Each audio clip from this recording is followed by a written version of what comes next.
একটা source information আধারে SOG Murshidabad PD এবং খড়গ্রাম থানা গত রাত 1/6/2025 একটা গাড়িকে আটক করলো বাদশাহী রোডে নিয়ার বেঙ্গল পাবলিক স্কুল।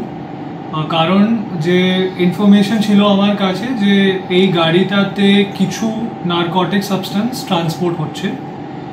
গাড়িকে আটক করার পরে সার্চ করা হলো।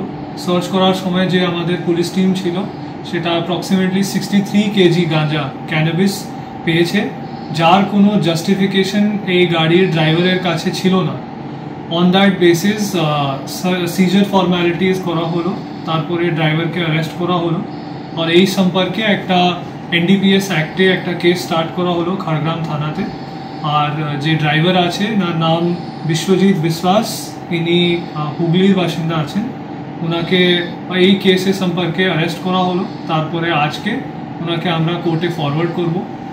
তার সঙ্গে আমরা 10 দিনের পুলিশ কাস্টাডির জন্য একটা প্রেয়ার ফরওয়ার্ড করছি। আমরা আশা করছি যে পুলিশ কাস্টাডি পাওয়ার পরে এনাকে ভালো করে ইন্টারোগেশন করা হবে আর জানা যাবে যে ইনি কোথায় থেকে মাল নিয়ে আসছিলেন আর কোথায় এটাকে ডেলিভার করার এটার প্ল্যান ছিল, বা এনার সঙ্গে আর কারা কারা জড়িত আছে এই সব জিনিসটা আমরা ভালো করে তদন্ত করে দেখব।